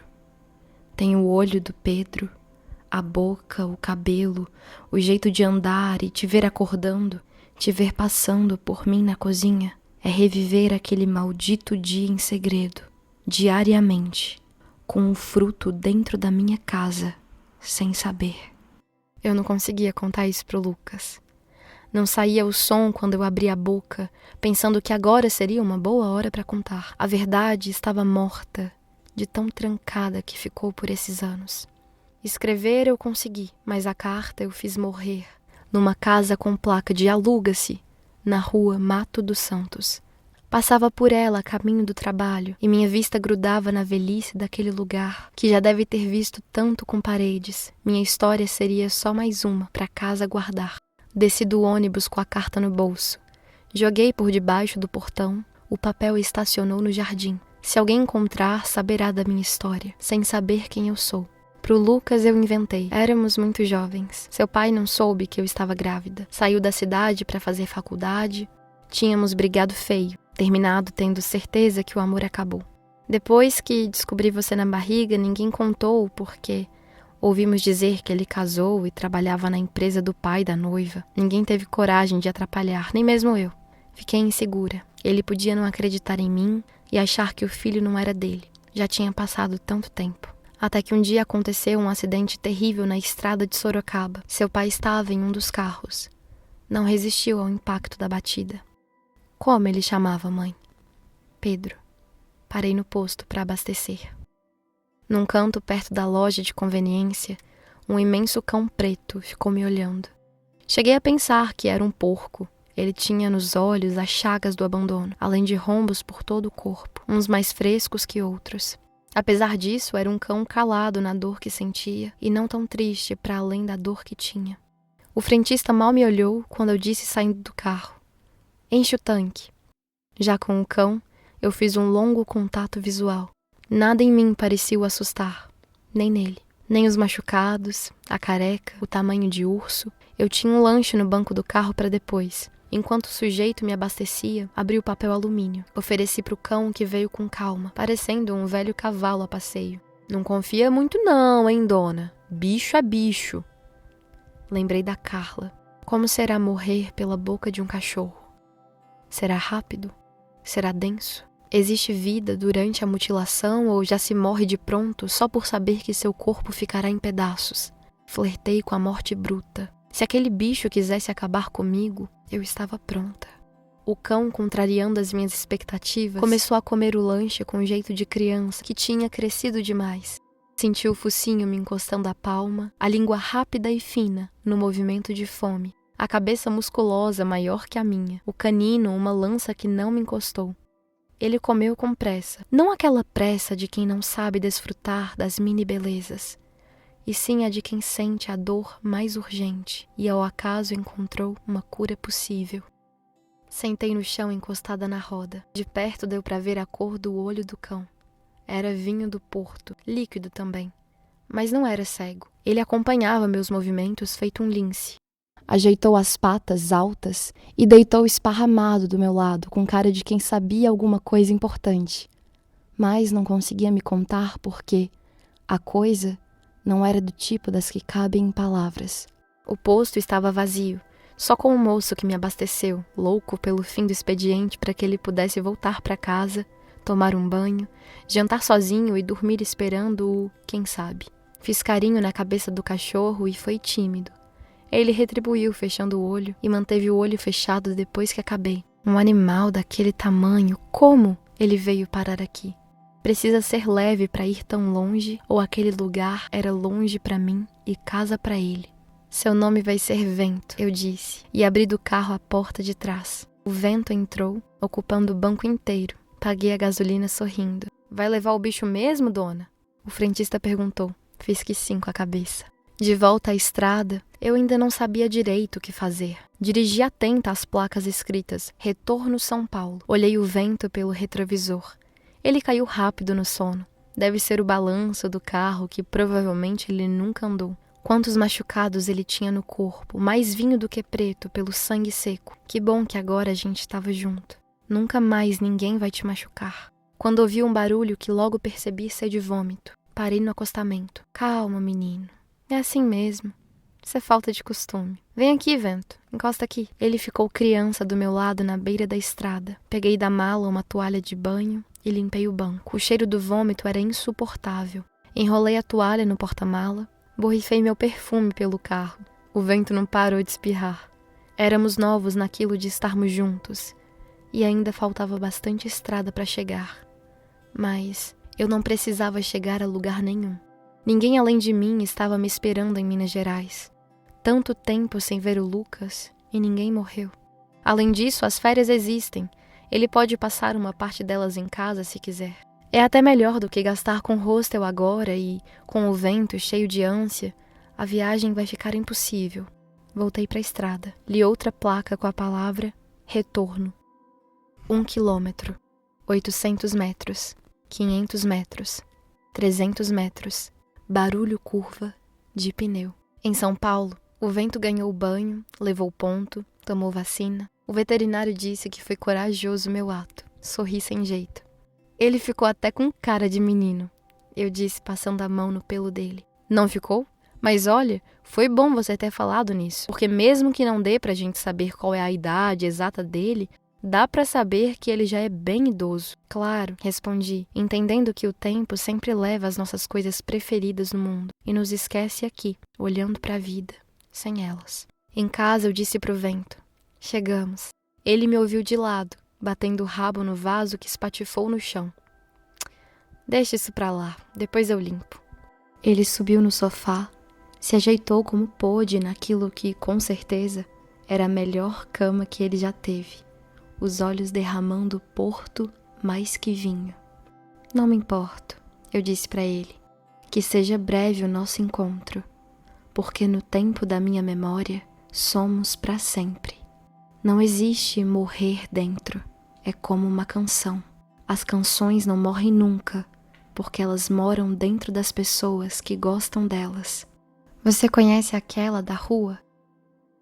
Se essa rua fosse minha, eu mandava ladrilhar com pedrinhas de brilhante para o meu vento passar. Nessa rua tem um bosque que se chama solidão. Dentro dele mora um vento que roubou. Ele dormiu, exausto. Apaguei a luz. Fui pro quarto e fiz o mesmo, apesar do buraco que senti quando sentei o olho no telefone, lembrando do Lucas. Aos 48. Procurei bem no armário, em todos os cantos. Por onde anda aquele meu sapato? O interfone toca, atendo, já desço. O vento enlouquece com esses barulhos. Ele pensa que teremos visita e começa a latir, começa a pular, começa a abanar o rabo numa velocidade impressionante. Parece uma dança de boas-vindas para o desconhecido, eu aprendo. Ninguém vai subir, meu amor, se acalme. Se agitar assim não te faz bem. E nada, nadinha do sapato. Vento, por acaso você comeu? Silêncio da parte dele e uns olhos. Vou ficar de olho no seu cocô. Ah, eu vou com essa bota mesmo. Na verdade, tanto faz. É que quando eu coloco uma coisa na cabeça, fico teimando comigo mesma. E isso vira um jogo que eu quero ganhar. Desci o elevador ainda me ajeitando. Eu estava ansiosa, disfarçada de não. Abri o portão do prédio, o carro cinza à minha espera. Entrei no banco de trás. Disse... Oi, Lucas. Desculpe o atraso. No banco da frente, a Joana, noiva dele, que eu não conhecia. Como vai? Bem, a senhora? Sem senhoras, por favor. Assim eu me sinto uma velha. O Lucas tocou o carro para o restaurante. A Joana estava grávida de 6 meses. Deu no exame que era menino. Ser avó me deixava com uma sensação ainda maior, ainda pior, de que a morte estava cada vez mais perto. Para todo mundo, perto. Até para os recém-nascidos, ninguém está ficando mais novo. Então eu escovo meus dentes com força, o gosto do luto nasce na boca. E na barriga, quando o vento dorme, eu fico olhando para a barriga, imaginando a minha, quando a dele para de subir e descer. Às vezes a respiração do vento atrasa um pouco, é um susto. Então ela volta, barriga para cima, barriga para baixo. No meu nariz, o cheiro da morte claramente está atrasada ou esquecida, ou sem forças para levar embora um cão tão grande. Deve ser por isso que os elefantes vivem tanto. Mas e as tartarugas? O veterinário já me disse, é esquisito. Talvez o senhor tenha errado a idade dele. É, talvez. Mas não é comum um cachorro grande viver tanto. Mas doutor, e se ele não for um cachorro? Chegamos no restaurante. Lá eu pude ver a Joana em pé, linda, dando risada de tudo. Não era uma mulher de verdade. É claro que o Lucas caía, com aquele par de seios, aquela juventude. Ele não conseguia enxergar as manchas. Aliás, com ela grávida, ele não conseguia enxergar mais nada além do filho. E uma vida prazerosa, ao lado da mulher geradora. Eu sabia que estava ali por praxe. De vez em quando é preciso levar a velha mãe para jantar ou algo assim. O restaurante era chique e tinha lagosta. Pedi a lagosta, justamente. Fazia tanto tempo que eu não comia. A última vez que vi lagosta foi no filme Noivo Neurótico, Noiva Nervosa. Como vai chamar o menino? Ainda não sabemos. Antes queremos ver a carinha dele para dar o nome. Né, Lu? Lu. Meu filho. Eu dei o nome de Lucas para virar Lu, na boca da mulher que carregava dentro meu neto, ainda sem nome. Chamam isso de família. Eu não tinha muito mais o que perguntar. Me disseram que iriam fazer o parto na Itália, os pais de Joana moram lá e dariam todo o suporte. Aliás, o filho nascendo lá, ele nasceria italiano, o que aumentaria as possibilidades de escolha dele, inclusive profissionais. Eles falavam isso salivando. O moleque não era nem nascido e já tinha gente pensando na sua profissão. O trabalho é por tantas vezes a maior tristeza da vida de uma pessoa. E é só nisso que certos pais pensam. No filho crescendo e sendo alguém, sendo que esse ser alguém envolve tudo, menos ser. Quando vocês vão? No final do mês.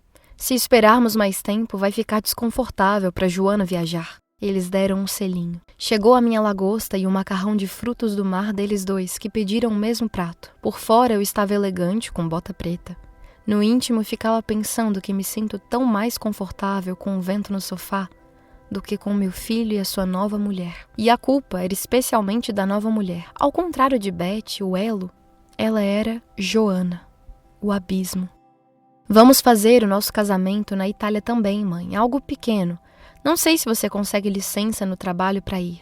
Será por meados de setembro. A gente pode te ajudar na passagem. Nunca andei de avião. O restaurante tocava jazz numa saleta. Antes da sobremesa, levantei. Quer dançar? Vai, Lucas, insistiu a Joana, porque ele estava fazendo que não com a cabeça. A sua resposta comigo era sempre não primeiro. Dançamos. Ele pisou no meu pé algumas vezes e isso foi deixando o corpo dele cada vez mais ríspido. Era um tiro ter meu filho nos braços e senti-lo em outro país de mim, também emocionalmente. Não queria te perder. Eu disse baixinho, apoiando o rosto no ombro dele. Achei que ele não tivesse ouvido. Foi tão baixo. Eu tinha dito pra mim primeiro. É só pro bebê nascer e conhecer os pais da Joana. Depois eu volto e também a gente já tá bastante acostumado a ficar longe um do outro. Por que esse apego agora? Eu errei de não ter me aproximado tanto que eu deveria, quando você era menino e estava mais aberto. A gente não precisa ter essa conversa agora. Mas eu quero. Deixa eu te falar. Pra mim foi muito difícil ter você. Eu era uma menina e aconteceram coisas que você não sabe, não imagina. Seu pai... Você já me contou isso, não precisa ficar repetindo. Vamos voltar pra mesa. Ele voltou antes de mim. Fiquei no meio de toda aquela gente perfumada dançando a dois. Senti que o chão abria. Caí sem pausa, nem grito. Chega de tentar. Foi o que eu senti com aquela dança. Eu nunca vou conseguir contar. No fundo, não devo querer.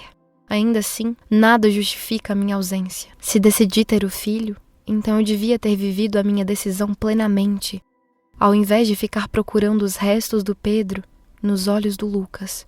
Restos da noite que eu não fui comer pizza e que eu devia tanto ter ido comer a pizza. Restos do sonho de ser aeromoça, puxar mala pelos aeroportos e servir café para quem voa comigo. Servir um lanche, viajar o mundo, conhecer hotéis, fazer uma lista das ruas mais bonitas e depois mudar a lista inteira. Usar todo dia a mesma roupa, explicar como não morrer caso aconteça do avião cair, ou seja, ter fé e calma. Não deu para ser nada além de uma secretária mediana. Também não fui mãe. A Beth foi por anos. Depois a vida. Agora acho que a Joana era mãe. E acho também que o Lucas não precisa mais de mãe nenhuma. Nem eu do filho, que não matei. Pensei por 9 meses. Vou matar. Mas não matei. Voltei para a mesa. Fiquei calada pelo tempo que restou da noite. Só balancei a cabeça que sim quando convinha e que não quando necessário. Depois do jantar, eles me deixaram em casa. Não convidei ninguém para subir. Tampouco eles pediram. Quando abri a porta, o vento veio com aquele jeito imenso me cumprimentar. Oi, meu garoto. Oi. O rabo dele era tão forte, parecia um braço esbarrando nos vasos, derrubando as plantas. Tirei todas do meio, para evitar acidentes que só eu limpo. O vento parecia tanto um menino, mas eu sabia, não existiam mais meninos na rua da minha casa. Torço para que minha vida com ele continue sendo assim, tão leve, nas nossas velocidades curtas. Um dia passeamos juntos sem coleira, o vento e eu. Nos perdemos devagar pela cidade e não nos importamos só porque estávamos juntos. E desde que estamos juntos, parece que alguém acelerou os relógios do mundo. Penso que isso é amor. Pegamos um táxi de volta para casa. A noite estava morna. Parecia o Natal de uma família sem mortos. O vidro aberto do carro deixou meu cabelo duro. Foi melhor chegar em casa naquele dia do que hoje. Eu estava cansada nos dois, mas o cansaço de lá tinha a ver com pernas e patas que andaram mais do que aguentam e estavam felizes. Exatamente por isso. O daqui tinha a ver com a fuga de uma vida. Eu me lembro do parto que tive pro Lucas nascer. Minhas pernas em V, escancaradas. Empurrei o bebê na maior força que pude, barriga e bunda trabalhando juntas. Pensei que perderia os dentes, os cabelos, sim. Eu perdi muito cabelo desde que o Lucas nasceu, pesando quase 5 quilos. Um saco de arroz que dura o mês inteiro numa família grande. A enfermeira veio trazer o menino para mamar. Eu tinha leite em mim e um filho no peito. A cara do homem que me fez um filho para nunca mais. Jorrou leite também dos meus olhos. Hoje à noite só água, já que eu não era mais mãe e estava decidido. Sentei no sofá olhando a parede na frente, sempre a TV e o vento no meu pé ocupando tudo. Me subiu uma angústia que saltou do taco. Achei que era mofo, mas era a morte, antes, da mãe que nunca fui. Olhei minha casa ao redor. Claramente entendi o quanto eu detestava morar ali. Por isso me sentia um fantasma. Por isso que eu nunca estava, mesmo quando eu estava. A TV ligada, disfarçando o tamanho do abismo entre os cômodos. Aquela casa era um lar improvável, com suas paredes pálidas. Há tantos anos. Pálidas. Sem ninguém pintar. Não tinha tapete, não tinha cheiro de café. Uma casa empilhada no meio de tantas outras naquela rua feia que por várias noites a lua esquecia de passar. Aqui nada é meu, igual a todos os outros lugares. A rua era minha só na criança que fui. De resto, que mundo estrangeiro. O Lucas partiu para a Itália 10 dias depois do nosso jantar. Meu neto nasceu pesando quase 3 quilos em parto normal e se chama Carlos Eduardo. Não gostei do nome. Muito longo para ser de criança.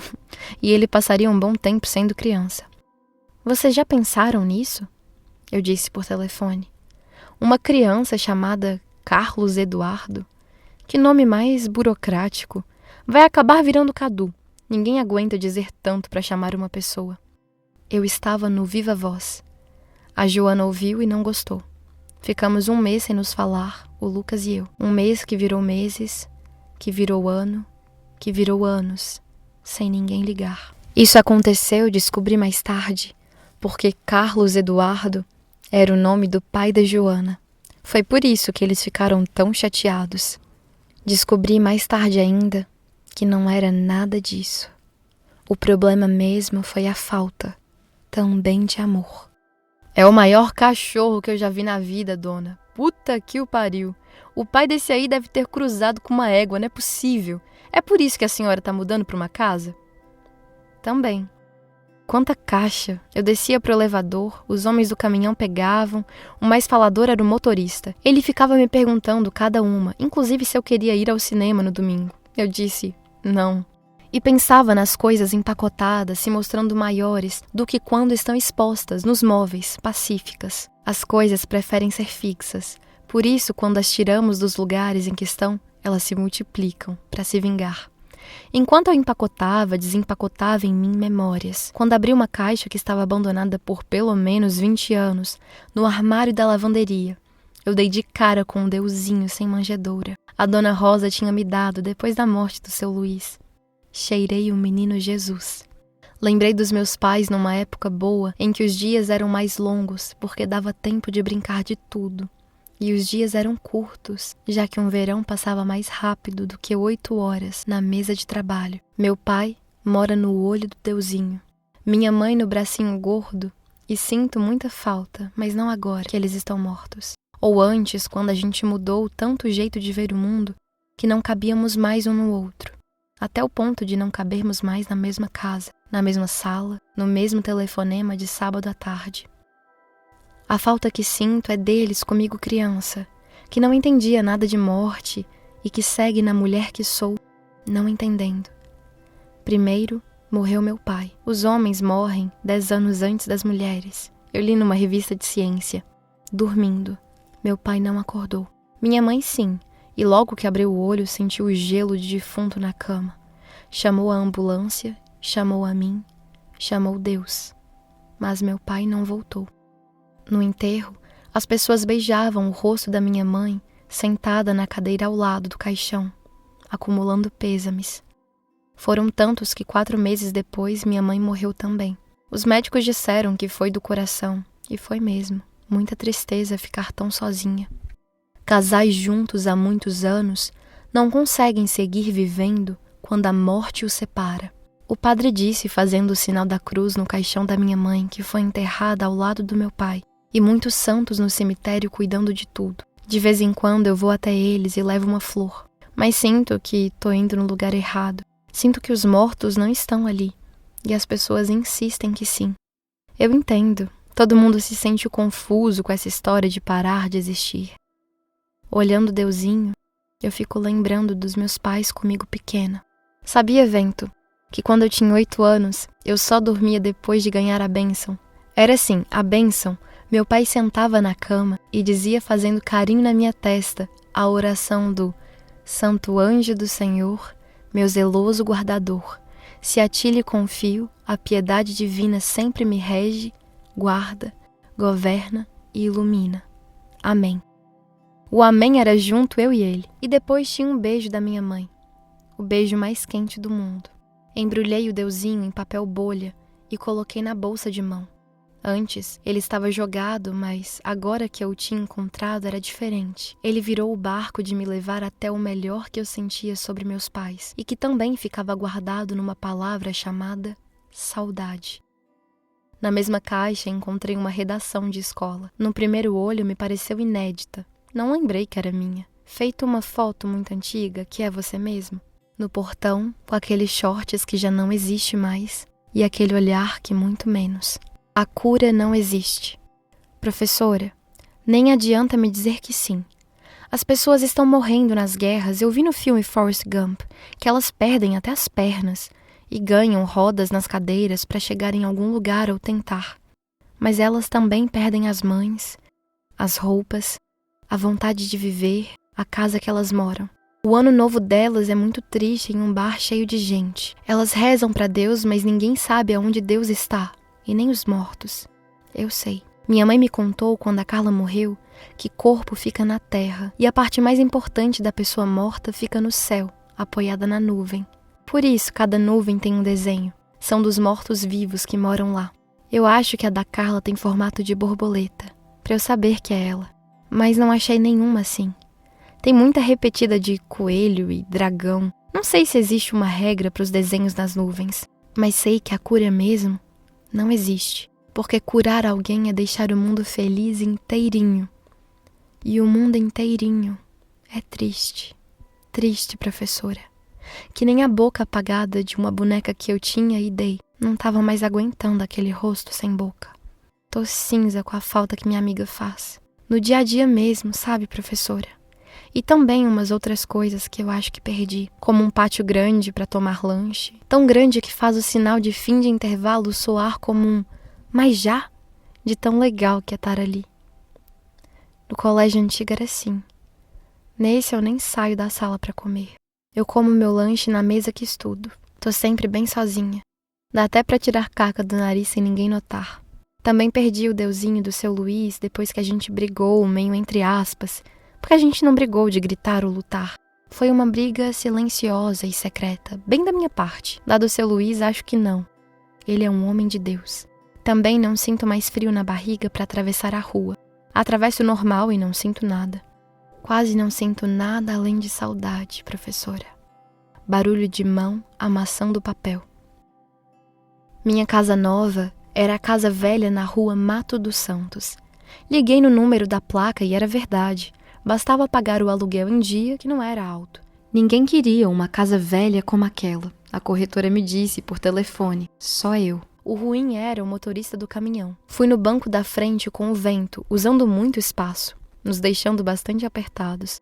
Trocando a marcha, inevitavelmente ele raspava a mão na minha coxa e falava da Bahia, da saudade de manhinha e de ver o mar. Eu tinha um ouvido no sujeito para não ser mal educada e o outro na minha casa nova, sendo que o ouvido da mudança era bem maior. Ficava imaginando as coisas que eu viveria lá, desde acordar cedo e passar o café, até quem sabe novos amigos entrando, por que não mais um cachorro e também a morte, já que eu morreria sem ranço na casa nova de tanto que eu gostei dela. Perdizes pela janela era um bairro de ladeira. Minhas canelas atrasadas de menina enfim engrossariam, mesmo sendo tarde demais pro amor, e muita árvore espalhada pelo bairro, a maioria grande cabendo uma casa.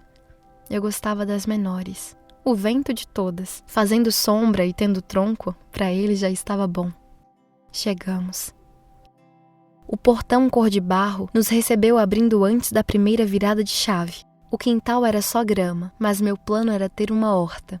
Quem sabe uma roseira. Minha carta estava intacta no meio do jardim. A sala, ampla ainda pelada. O eco dos passos subiu as escadas. 3 quartos gigantes com ar de séculos. Tirei folga no trabalho para ajeitar tudo. Demorei para ajeitar porque a mudança era uma espécie de cura e tinha que ser lenta para invadir todos os meus poros, virando porta aberta para a rua Mato dos Santos, 462. Um banco no jardim foi presente do último morador dali que não levou. Deixou para o próximo sem saber quem seria o próximo. E que bonito. Descarregamos caixa por caixa, móveis sendo colocados nos lugares que deviam. Cozinha virando cheia, cama, cadeira, mesa com garrafa de água e copos plásticos. Ainda assim, a casa parecia vazia de tão grande e bem maior que era do que meu apartamento antigo. Agradeci à turma. O motorista apertou a minha mão dizendo: "Até breve", tão sincero.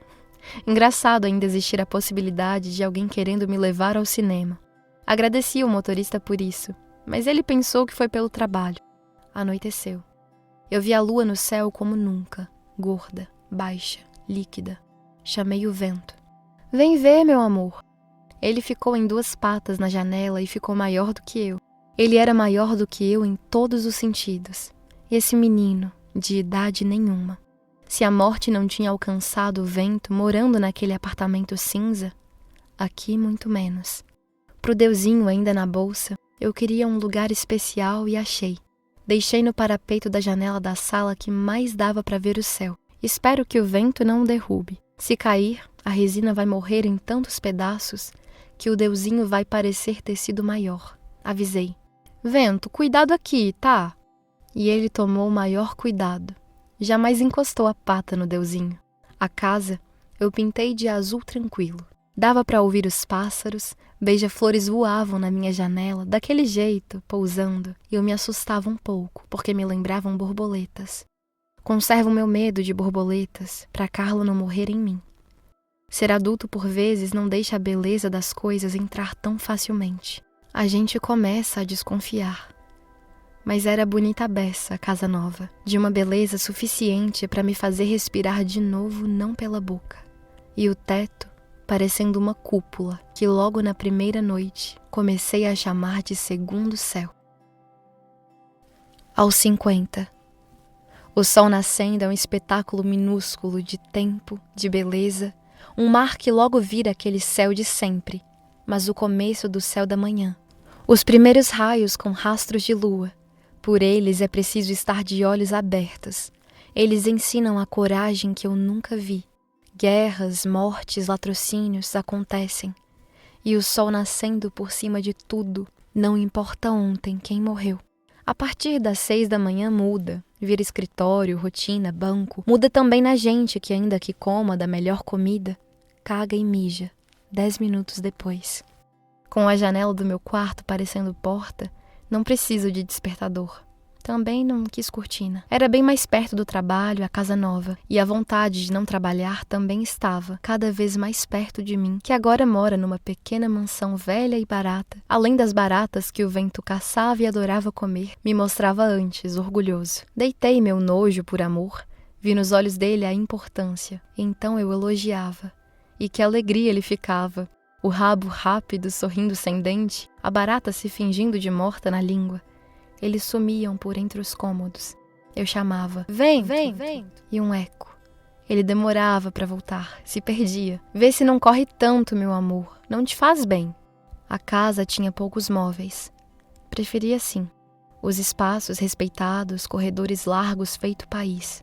Fui na loja de jardim e comprei mudas de rosas que plantei no quintal de mato alto. O cheiro me lembrava tanto a casa do seu Luiz. Comprei um regador, mas chovia muito. A rua é crua um pouco menos quando chove. Eu, menina, fazia chover na vida das bonecas com regador. Os finais de semana, eu passava cuidando das plantas, do vento, varrendo o quintal, a casa, e demorava pelo tamanho dos cômodos. Não me importava. Dançava com a vassoura e uma vez o cabo me lembrou um encaixe que eu gostei. Encostei num canto. Rocei de baixo para cima, até sentir as pernas bambas. No peito um vulcão.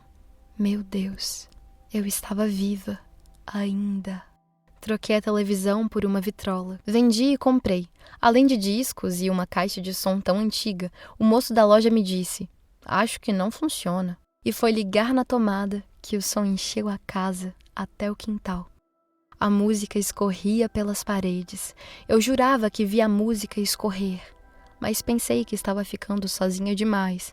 E começava a inventar distrações mentais, parecidas com loucura.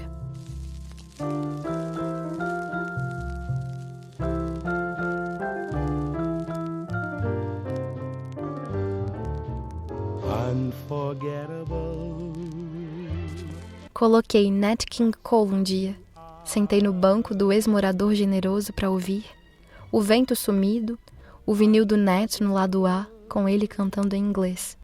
No lado B, espanhol. O ouvido no inglês me distraiu tentando entender uma língua que não sei muito bem. Se eu fosse a aeromoça, teria que saber para conversar com os gringos. Estudaria muito, até que eles me dissessem, Are you from Brazil? Abismados. Ficou silêncio de fim de disco, só com o chiado da agulha. E eu, imersa, tomando vinho de mercado mesmo, gelado de geladeira completamente fora da temperatura ideal. Mas era um vinho, afinal de contas, e era domingo. As paredes azuis, o céu também. Foi então que Nat começou a cantar.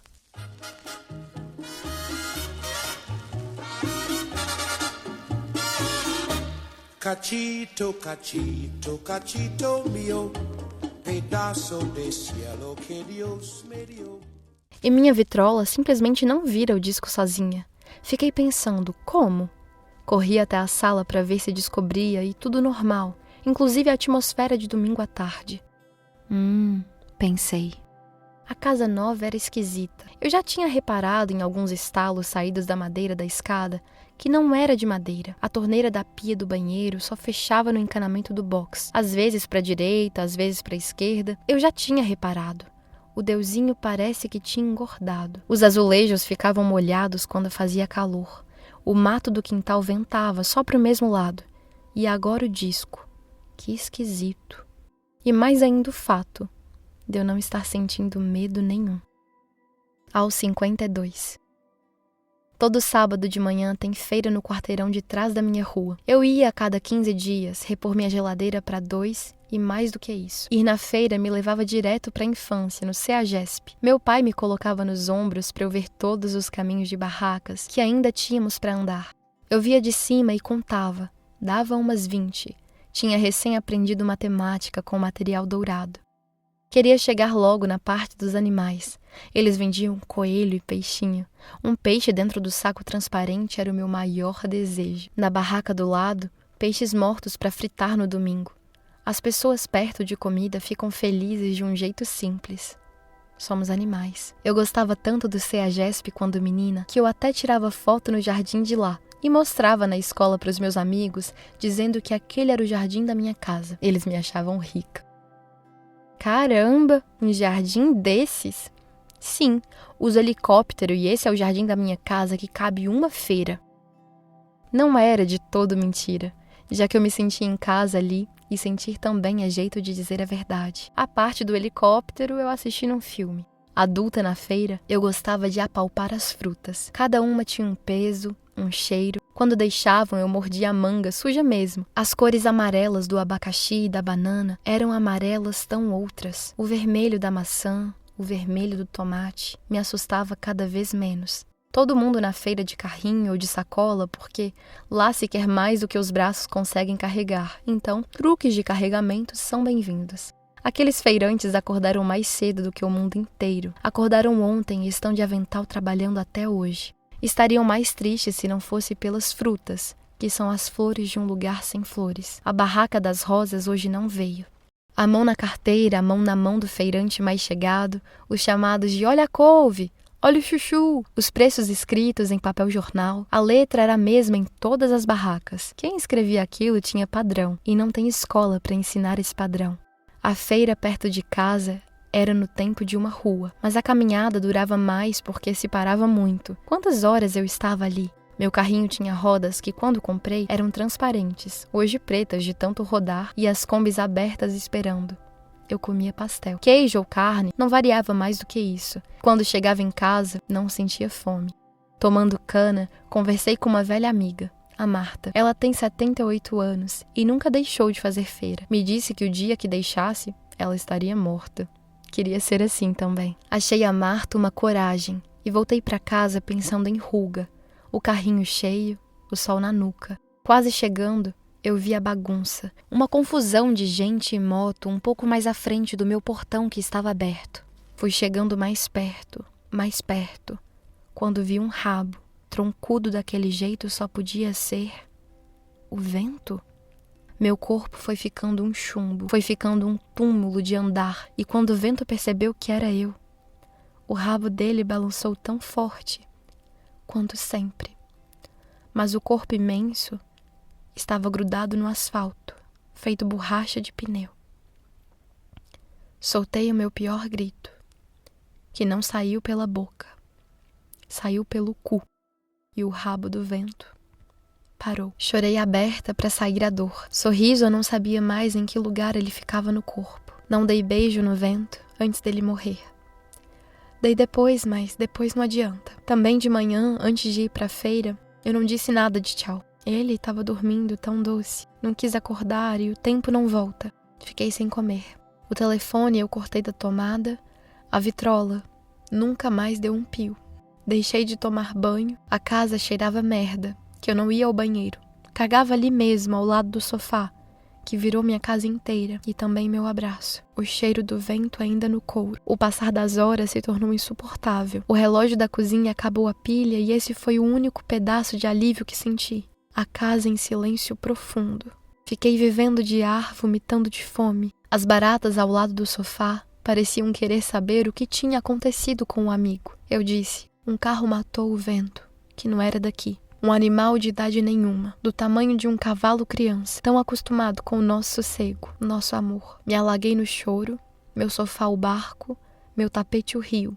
O Jesus eu taquei da janela, quebrou no quintal como se fosse escultura. Na verdade, era um bibelô de Deus que deixa acontecer qualquer coisa no planeta Terra e assiste. Se eu decidir matar bebês com faca e fizer um plano bom ou for rápida, eu mato o tanto de bebês que couber no tempo antes de alguém me apunhalar as costas. O homem faz alguma coisa, alguns homens fazem algumas coisas, agora Deus e todos os deuses assistem o vento morrer sem corpo.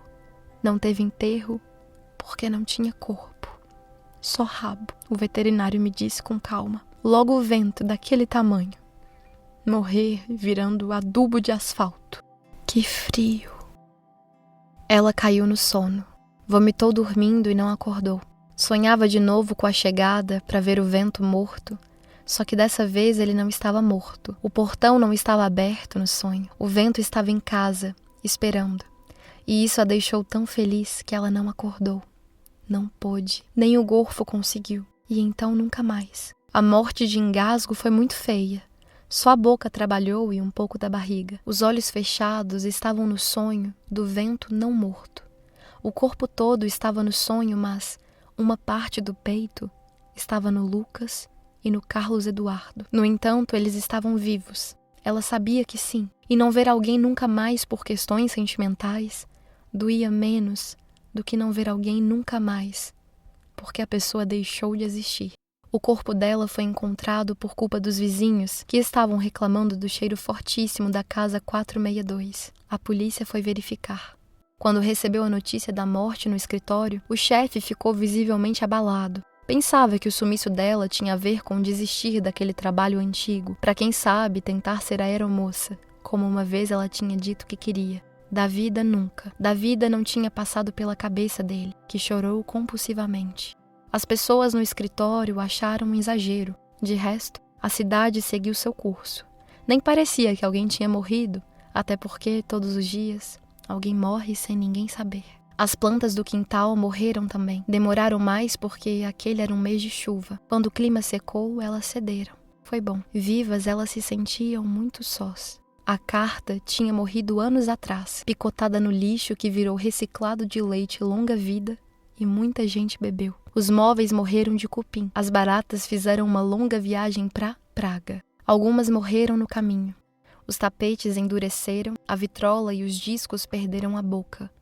Só a casa se manteve viva e o proprietário nunca mais conseguiu alugar. Além de velha, morreu gente lá e deu no jornal. A casa ficou tão lápide que mesmo depois de 50 anos, quando tentaram demoli-la para construir um prédio importante, não conseguiram. Explosões, guindastes e nem um tijolo mexeu. As pessoas sentiram medo e deixaram a casa em paz. 200 anos depois, com a vista tão futurista, era estranho ainda ter aquela casa na rua. As pessoas achavam esquisito. Tentaram demolir com métodos supersônicos para construir o que nem sei imaginar de tão futuro que era. Sei só que, de novo, não conseguiram e não conseguiriam nunca. Aquela casa estava disposta a ser a última do mundo. E quando se quer muito alguma coisa, bingo. Póstumo. Eventualmente, o Lucas foi avisado da morte da mãe. Ligação internacional. A polícia contou o que sabia e não era muito. Se o Lucas chorou, não foi perto de Carlos Eduardo, com quase 6 anos, louco para aprender a ler. Nem tampouco perto do sogro que confiava tanto nele. A Joana colocou a mão nas costas do marido quando percebeu que o telefonema era definitivo. E depois um abraço. Esse foi o máximo que os dois conversaram sobre a morte. No ano seguinte, o Lucas veio para São Paulo resolver alguns pepinos da empresa do sogro com cliente no Brasil. Aproveitou e foi ao cemitério ver a mãe que não estava lá. Era pedra com data de nascimento e morte. Além da frase, a cura não existe, escrita como epitáfio, que cobria o buraco guardador de caixão. Parecia mentira que a sua mãe, para sempre, não estava mais viva. Quando um homem chegou de buquê, disse, bom dia. O Lucas respondeu, bom dia. E ficou com vontade de perguntar quem era.